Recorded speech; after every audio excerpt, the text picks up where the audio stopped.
Oke, silakan Mbak. Kameranya bisa dibuka nggak?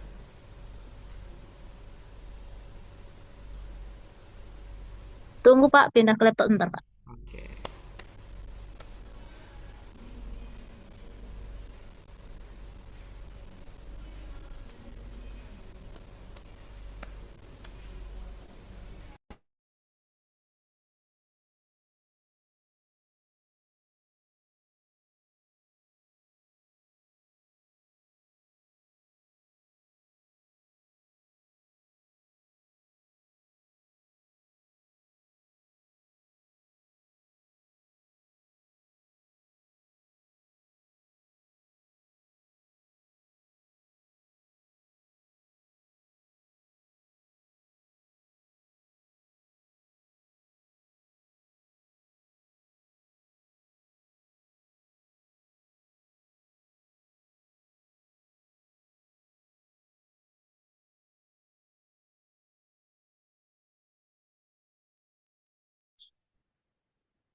Maaf Pak, gangguan sinyal. Mati lampu. Soalnya sini mati lampu. Iya, apa Bu? Gas. Assalamualaikum warahmatullahi wabarakatuh. Waalaikumsalam warahmatullahi wabarakatuh. Yang terhormat Bapak Elvaro sebagai dosen pengampu. Di sini saya akan melakukan sosialisasi tentang cara penggunaan obat saat puasa. Aman berobat, tetap khusyuk berpuasa.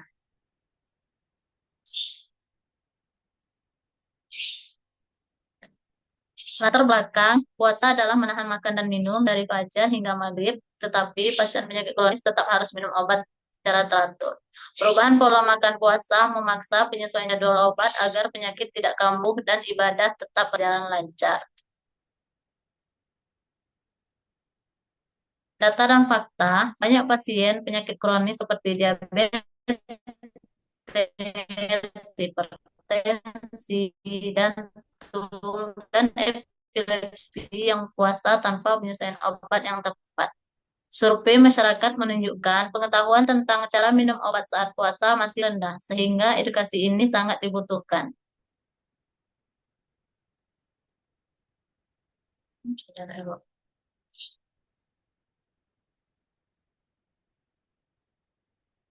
Selanjutnya, prinsip dasar minum obat saat puasa. Jangan berhenti minum obat hanya karena sedang berpuasa. Penghentian bisa memicu kambuh penyakit kronis. Jadwal bisa disesuaikan sahur, saat berbuka, atau malam hari. Tetapi dosis dan jenis obat tetap berdasarkan rekomendasi atau farmasis. Aturan waktu minum obat. Jika obat diberikan sekali sehari, maka diminum saat sahur atau malam setelah berbuka. Jika obat diberikan 2 kali sehari, pagi diganti sahur, malam tetap malam. Jika 3 kali, yang pertama sahur saat berbuka, malam pukul 11 malam. Jika diberikan 4 kali, pukul 4 atau sahur, kemudian saat berbuka jam 10 malam dan jam 1 malam.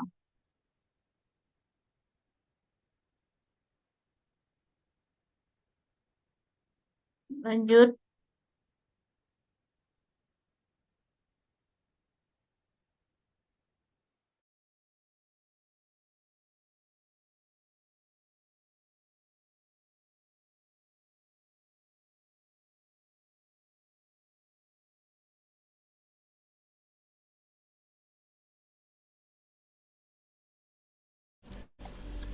Ngelek ya kayaknya Bu Maimuna ya. Kayaknya sinyal Mbak deh. Nah, keluar deh. Oke, sambil ditunggu ya. Soalnya sekarang sinyal lagi agak ribet, apalagi dengan mati lampu. Di mana-mana mati lampu kah tidak tempat kalian tadi malam? Iya, Pak, mati lampu. Mati Iya. lampu, Pak. Satu Sumatera, Pak, Iya, katanya. tadi pagi juga di rumah saya juga mati lampu, untung di kantor enggak nih.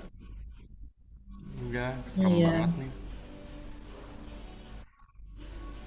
Oke deh, kita tunggu dulu Mbak Maimunanya ya. Kalau mau sambil sarapan nggak apa-apa ya, Mbak Ibu.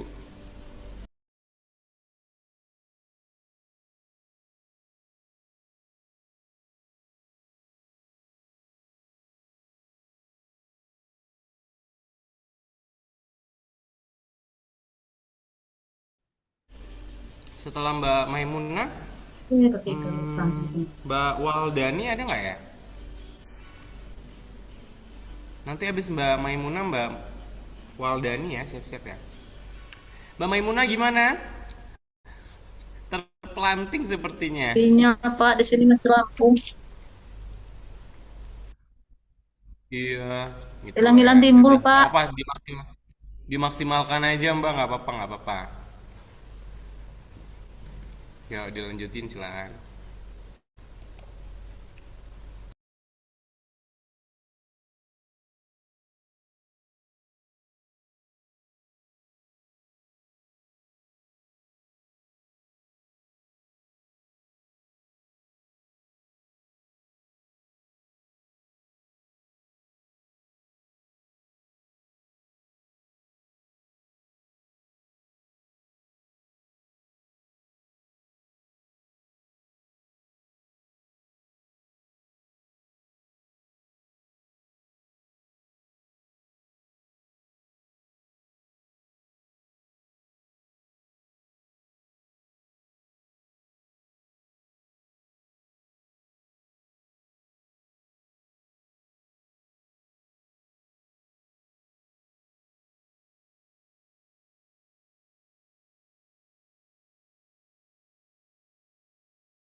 Mbak Waldani ada nggak ya?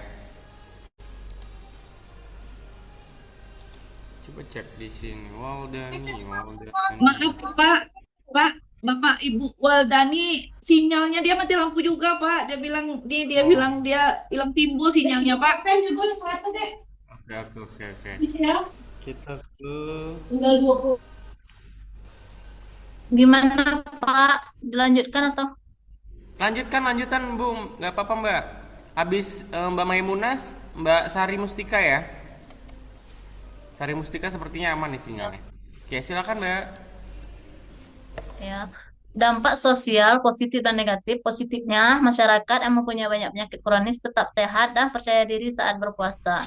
Dampak negatifnya, mitos minum obat membatalkan puasa membuat pasien berhenti berobat. Selanjutnya,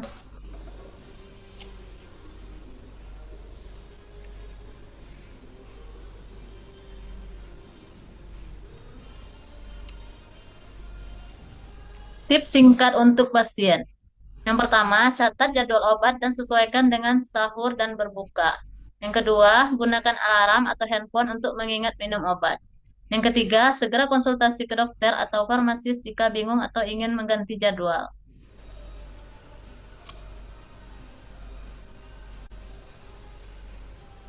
Terima kasih. Demikianlah presentasi tentang penggunaan obat saat puasa. Oke, Saya baik. akhiri. Assalamualaikum warahmatullahi wabarakatuh. Waalaikumsalam warahmatullahi wabarakatuh. Terima kasih Mbak Maimunah. Lanjut ke Mbak Rati.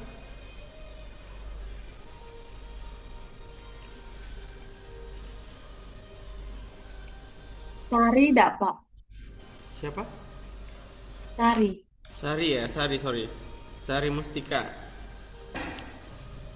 Silakan.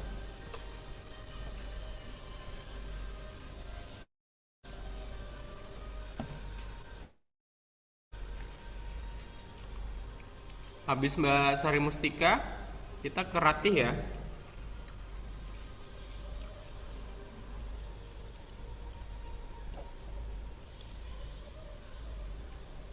Bapak buka.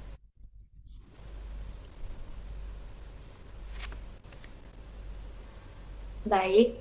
Oh iya, Ratih Assalamualaikum buka ya, sorry, sorry. warahmatullahi wabarakatuh. Waalaikumsalam warahmatullahi wabarakatuh. Perkenalkan, nama saya Sari Mustika dengan NIM 25316212217 dari Prodi S1 Farmasi JK. Yang saya hormati yaitu Bapak Elvaro Islami Muryadi sebagai dosen pengampu mata kuliah Keterampilan Komunikasi Farmasi. Baiklah, di sini saya ingin melakukan sosialisasi tentang cara penggunaan tablet tambah darah.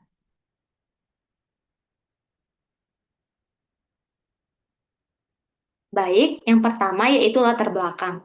Tablet tambah darah itu adalah suplemen yang dapat digunakan untuk mencegah anemia. Kemudian, di Indonesia, masalah anemia ini sampai saat ini masih menjadi permasalahan kesehatan yang cukup tinggi, khususnya pada remaja putri. Pemerintah itu menjalankan program pemberian tablet tambah darah untuk remaja putri. Selanjutnya ada data dan fakta. Menurut data Riskesdas tahun 2018, prevalensi anemia secara nasional itu mencapai 48,9% dengan proporsi anemia pada wanita sebesar 27,2%. Berdasarkan laporan Gizi Global pada tahun 2021, sebanyak 570,8 juta anak, perempuan, dan wanita usia subur itu menderita anemia. Selanjutnya, berdasarkan hasil SKI atau Survei Kesehatan Indonesia pada tahun 2023 menunjukkan sebesar 54,8% remaja putri itu belum pernah mendapatkan tablet tambah darah. Selanjutnya, sebanyak 51,4% remaja putri itu tidak mengkonsumsi tablet tambah darah karena tidak mengetahui manfaatnya. Selanjutnya kita akan ngebahas apa sih anemia itu. Anemia itu adalah suatu kondisi di mana kadar hemoglobin dalam darah itu lebih rendah dari normal menurut WHO pada tahun 2011. Selanjutnya, kita akan mengetahui apa sih hemoglobin itu. Hemoglobin itu adalah salah satu komponen yang terdapat pada eritrosit atau sel darah merah yang berfungsi untuk mengikat oksigen dan menghantarkannya ke seluruh tubuh. Selanjutnya, kadar Hb normal yaitu sebesar 12 gram per desiliter. Selanjutnya, yaitu kita akan membahas tentang ciri-ciri anemia. Ciri-ciri anemia pada umumnya yang pertama yaitu 5L, lemah, letih, lesuh, lelah, dan lunglai. Selanjutnya sakit kepala, mudah mengantuk, dan juga sulit berkonsentrasi. Penyebab anemia itu terdapat tiga. Yang pertama yaitu kekurangan zat besi, kemudian dapat disebabkan oleh menstruasi, dan juga dapat disebabkan oleh kelainan genetik. Selanjutnya ada dampak anemia.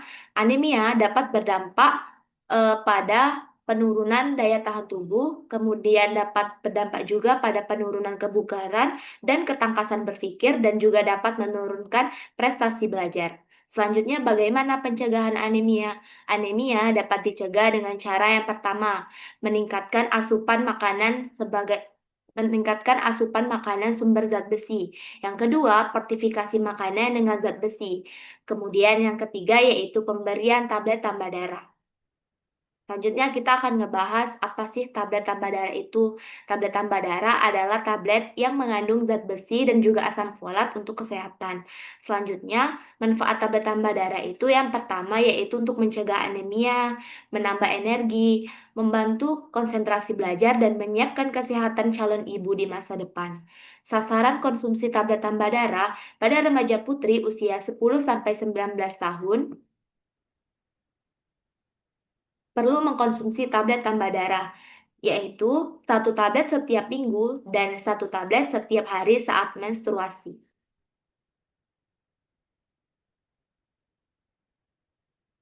Selanjutnya, pentingnya kepatuhan dalam mengkonsumsi tablet tambah darah. Kepatuhan dalam mengkonsumsi tablet tambah darah ini sangat penting untuk mencegah anemia pada remaja putri.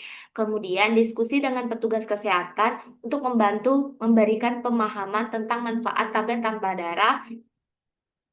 Kemudian, edukasi yang baik itu akan meningkatkan pengetahuan serta motivasi untuk rutin mengkonsumsi tablet tambah darah demi kesehatan yang optimal.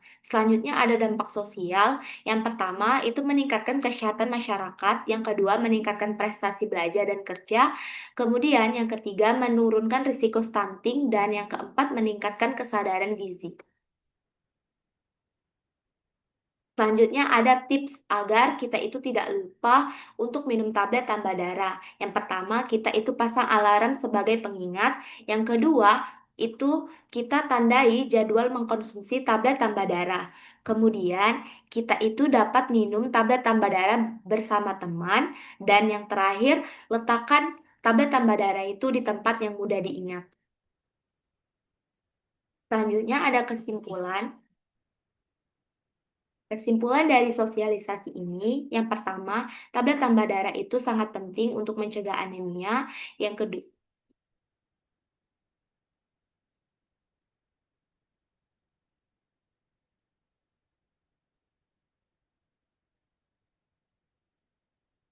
selanjutnya ada cara mengkonsumsi tablet tambah darah.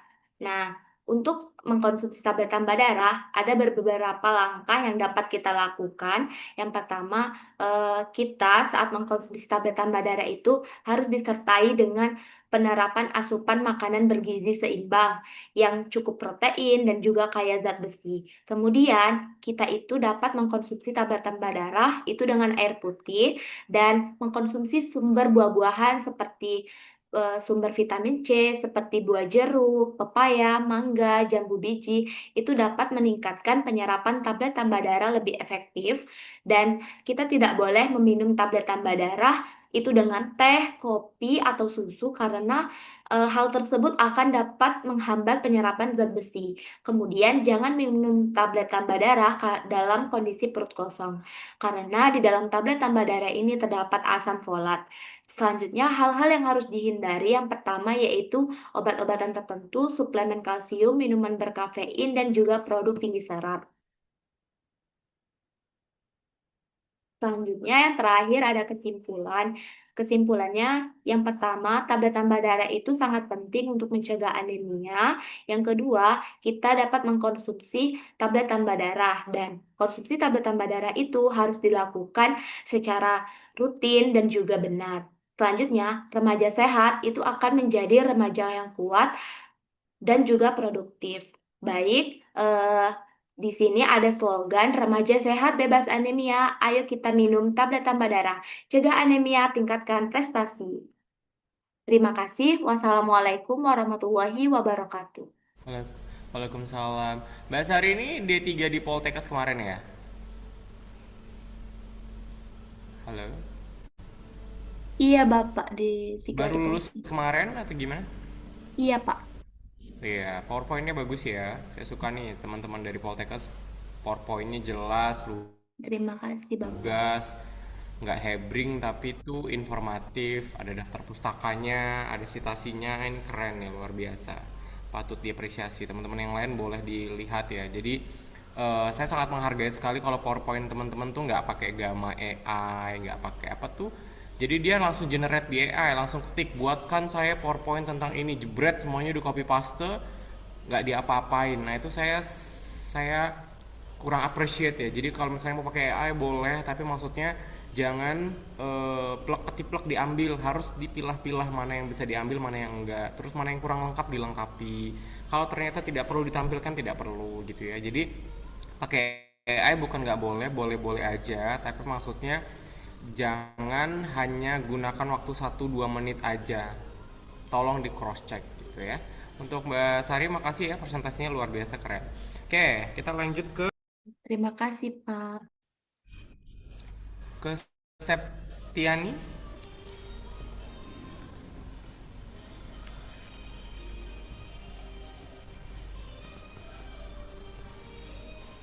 Septiani kan belum ya? Belum, Pak. Oke, silakan. Sebentar ya. Oke, nggak apa-apa.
Bismillahirrahmanirrahim. Assalamualaikum warahmatullahi wabarakatuh. Perkenalkan nama saya Septia Nurjana, mahasiswa dari JKS1 Farmasi dengan NIM 2530016212225. Yang saya hormati Bapak Elvara Islami Mulyadi. Di sini saya akan mensosialisasikan tentang cara pakai dan penyimpanan obat tetes mata.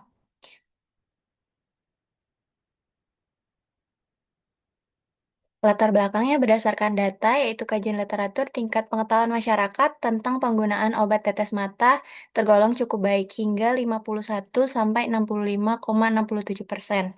Namun, perilaku penggunaan masih kurang tepat, hanya 26,67% sampai 45,20%, di mana responden yang menggunakan obat tetes mata dengan benar, serta masih ditemukan kesalahan penggunaan seperti menyentuhkan ujung botol ke mata dan tidak menutup mata setelah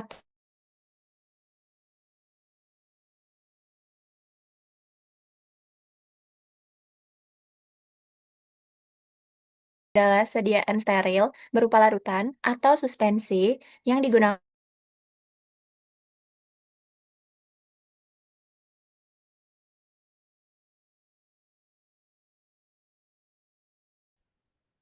Di sini ada yang kita temui di pasaran. Yang pertama ada obat tetes mata pelumas untuk air mata buatan, di mana kalau kondisi mata kita lagi kering, iritasi ringan, terus karena gadget, kelamaan ngeliat gadget, sama berada di ruangan AC.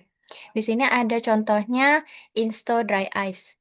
Contoh lain ada Cendo Eye Fresh, ada Blink Context, sama Rohto Dry Fresh. Yang kedua, di sini ada obat tetes mata untuk mata yang merah. Di sini ada contohnya Insto Regular.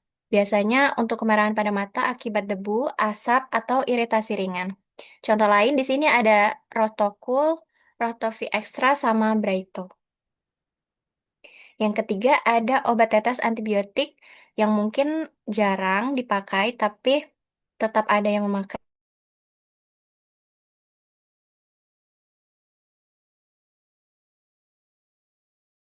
Hanya infeksi mata yang sudah berobat ke dokter.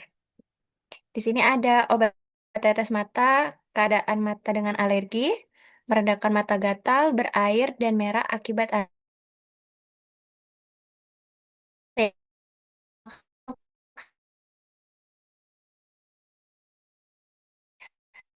obat. Contohnya di sini ada Yerians atau sama rohnya kalau debu atau sering pakai softtek itu biasanya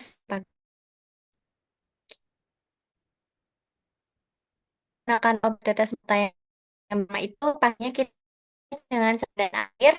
Kemudian apabila akan lensa kontak itu terlebih dahulu, kemudian kita pastikan kemasannya itu tidak rusak, pastikan ujung botol tidak rusak atau berkarat. Kemudian posisikan kepala menengadah atau agak ke atas sedikit, kemudian tarik kelopak bawah mata kita hingga membentuk kantong.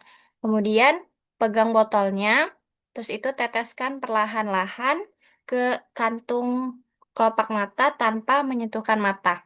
Karena banyak banget masyarakat yang masih sering salah penggunaan.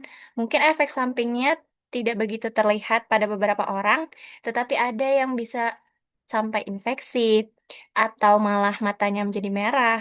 Terus kemudian tutup mata 1 sampai 2 detik. Bersihkan cairan berlebih dengan tisu.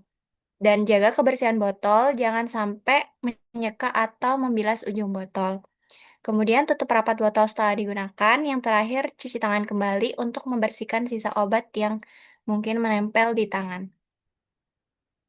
Cara penyimpanan obat tetes mata itu berdasarkan brosur obat. Ada penyimpanannya yang 2 minggu, ada yang 1 bulan, tapi maksimal itu 1 bulan. Simpan pada suhu 15 sampai 30 derajat Celcius dan jangan langsung terkena sinar matahari. Untuk mini dos yang 1 kali pemakaian itu maksimal 24 jam setelah dibuka.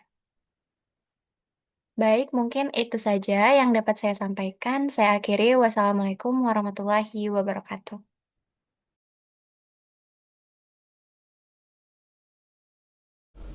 Oke, good.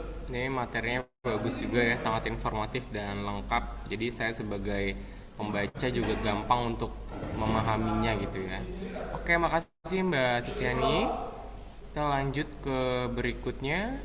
Dian Yunita. Dian Yunita, apakah bisa? Bisa, Pak. Sebentar ya, Pak. Oke, silakan ya, disiapin ya. Thank you.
Bapak maaf,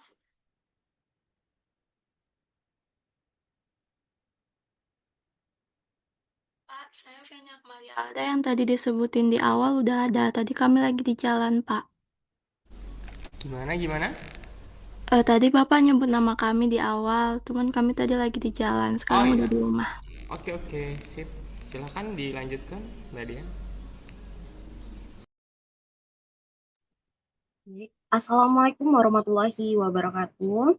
Perkenalkan, nama saya Dian Yunita. Saya merupakan mahasiswi salah satu jurusan farmasi Universitas Adiwangsa Jambi dengan NIM 25316121228. Yang terhormat Bapak Elvaro Islami Muryadi, SKM MKes sebagai dosen pengampu mata kuliah Keterampilan Komunikasi. Di sini saya akan mempresentasikan tentang pemahaman bentuk sediaan obat untuk penggunaan yang tepat. Selamat pagi, hadirin yang terhormat. Penyuluhan ini membahas macam-macam bentuk sediaan obat yang krusial untuk memastikan obat diserap optimal dan aman digunakan.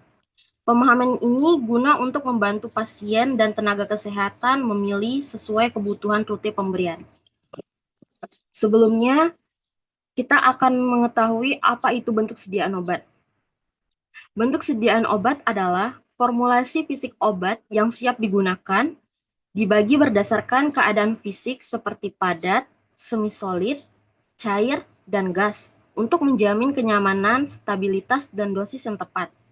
Tujuannya adalah untuk memastikan obat diserap dengan baik sesuai rute pemberian, seperti oral, topikal, atau injeksi. Next.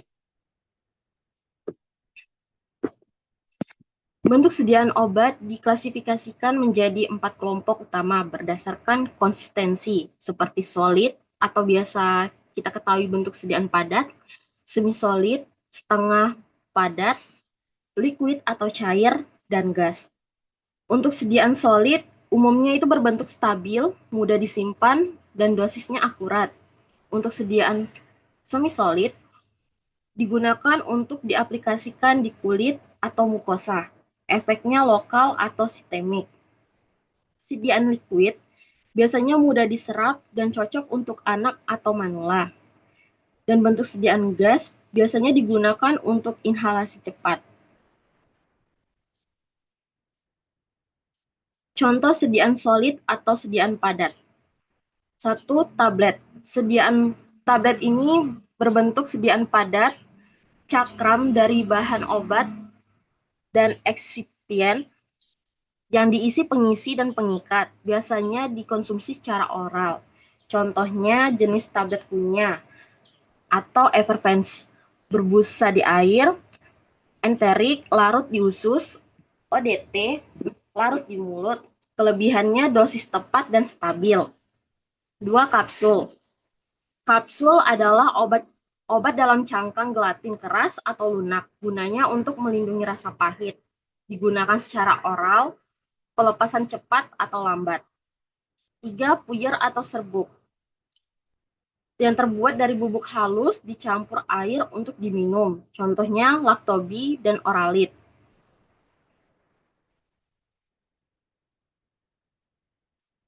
4. Supositoria. Contoh sediaan solid atau sediaan padat dan semi-solid setengah padat. Sediaan padat dalam berbagai bobot dan bentuk yang diberikan melalui rektal atau dubur, vagina atau uretra, dan umumnya meleleh, melunak, dan melarut pada suhu tubuh. Sediaan ini bertujuan memberikan efek lokal maupun sistemik dengan bahan aktif terdispensi dalam basis yang sesuai.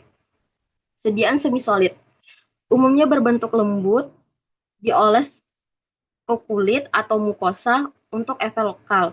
Contohnya salep. Basis minyak oklusif. Contohnya salep 24. 2. Krim. Krim berbasis air dan minyak, mudah diserap. Contohnya ketoconazole cream dan Benocin cream. 3. Gel, umumnya transparan dan cepat kering. Contohnya trombogel dan bioplasenton. 4.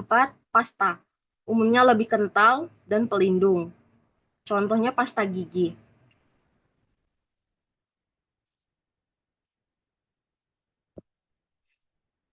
Contoh sediaan cair yang diberikan secara oral dan tipikal. Kelebihannya mudah diserap, dosis fleksibel. Kekurangannya kurang stabil, mikroba mudah rentan. Rute oral, parenteral, dan topikal. Contoh sediaan cair. 1. Ada sirup, sediaan gula dan obat. Antimikroba alami, contohnya sirup batuk. 2. Ada suspensi, sediaan padat tersuspensi. Penggunaannya kocok dahulu, contohnya suspensi amoxilin. 3. Emulsi, minyak dalam air, contohnya lotion. 4. Tetes, ada obat tetes, contohnya tetes mata, hidung, dan telinga. Selanjutnya ada injeksi. Umumnya steril, dosis tepat. Jenis larutan atau suspensi. Ada infus, cairan IV lambat. Ada enema, cair rektal, pembersih atau terapi, dan terakhir aerosol, spray atau inhaler, gunanya partikel halus inhalasi untuk asma, rute respiratorik langsung.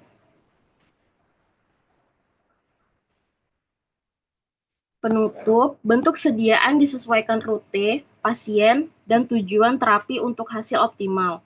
Rekomendasi, baca obat label obat, simpan obat yang benar, dan konsultasi ke apoteker.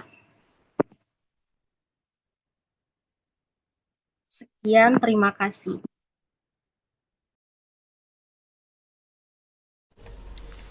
Oke, baik.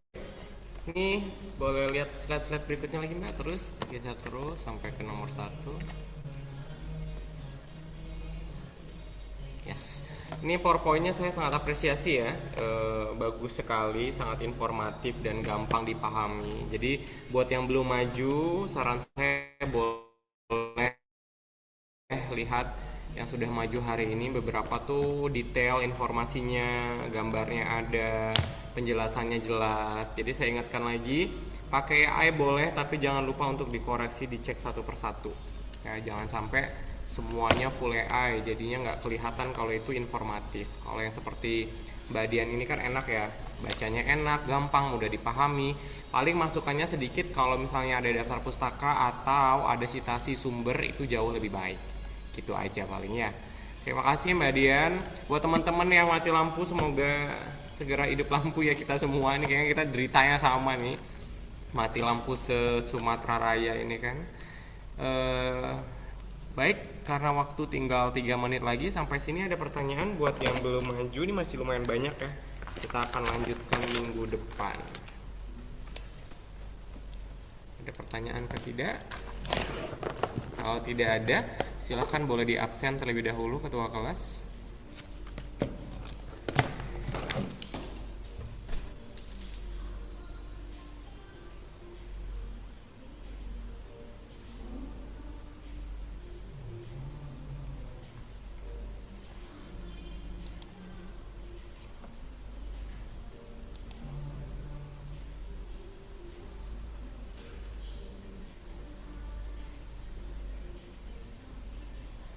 Oke, nanti uploadnya pas ini ya, ketua kelas ya, pada saat jam 9:40-an ya. Karena tadi kita telatnya lumayan banyak.